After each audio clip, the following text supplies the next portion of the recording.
Namaste viewers, welcome to Gnana Degula channel. In this video, we'll try to understand the meaning of the Brahma Sutra, the ninth Brahma Sutra. The sutra it is only a one word sutra. Om Swapyayāt Om. That's all. Swapyayāt Om. This is the sutra number 9, Brahma Sutra. Let us try to understand, decipher the meaning of the Swapyayāt.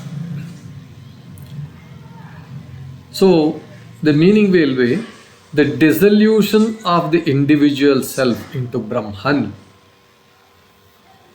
The dissolution is assured. That's all. Swapyayāt.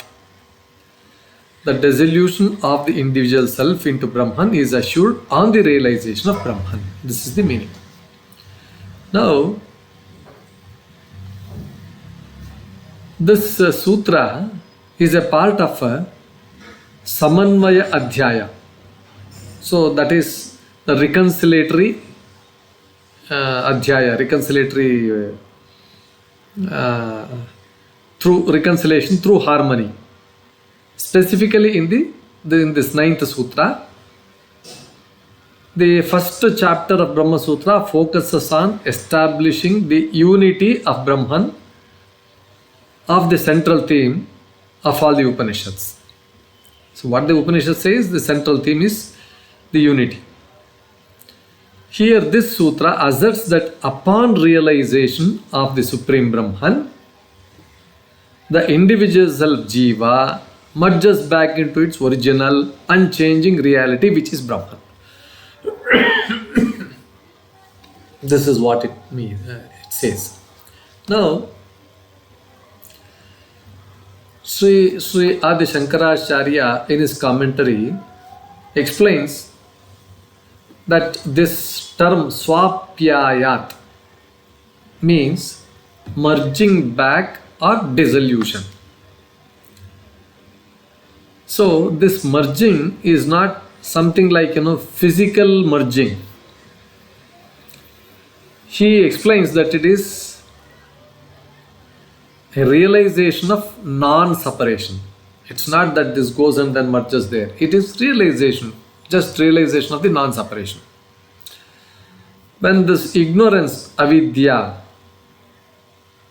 what is opposite avidya, is removed through knowledge,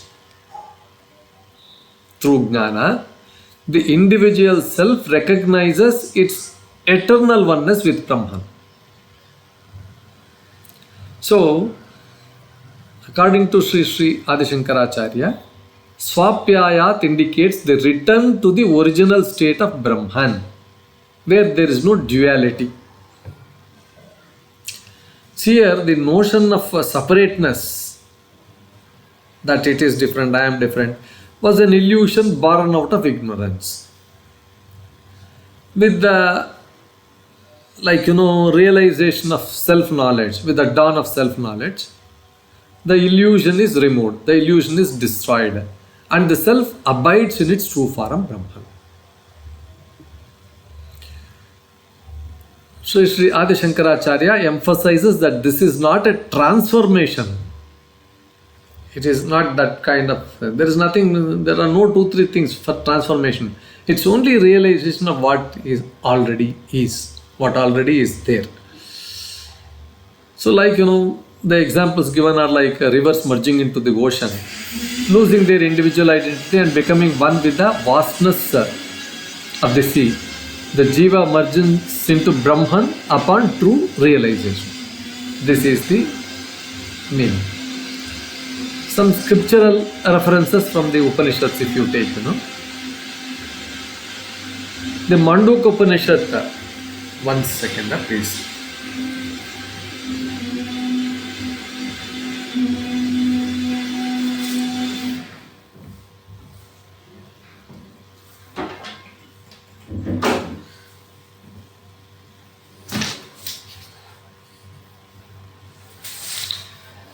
Mundaka Upanishad also says that as rivers flowing down, they become indistinguishable upon reaching the ocean. By giving up their names and forms, likewise the enlightened soul merges with the infinite. The Chandogya Upanishad also says, Tat Tvamasi, you are that Brahman. Realizing this dispels ignorance and separation. The Brihadaranyaka Upanishad also says, he who knows this self transcends grief. This self is the bridge to immortality. Now there are other commentators also.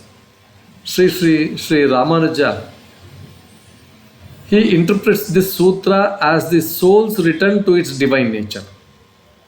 Yet he maintains a qualified non-duality, Visishta Advaita, where the soul remains distinct yet dependent on Brahma. This is how he interprets. Sri Madhavacharya interprets that the eternal distinction between Jiva and Brahman, he emphasizes that. He asserts that merging is metaphorical, representing complete surrender and alignment with the divine will. This is how he interprets this.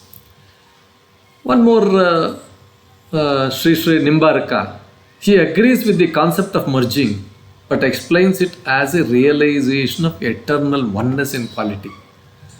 While the individuality of the soul is retained,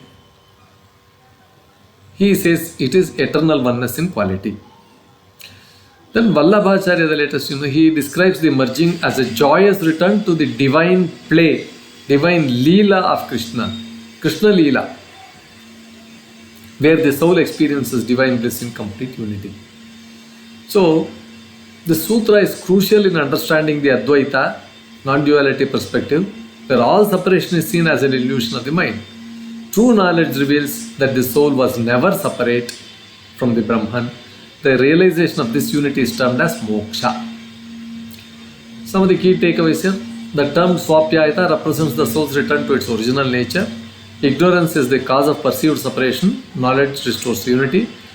Of course, different schools interpret merging differently, but all agree it signifies liberation from the worldly bondage. Viewers, with this explanation on this Brahma Sutra, Om Swapyayat Om, we conclude this episode. I hope this was quite interesting and then quite informative, quite thought-provoking. Thank you for your valuable time in listening to this. Please post your comments. Go through the video completely and post your comments. Thank you, viewers.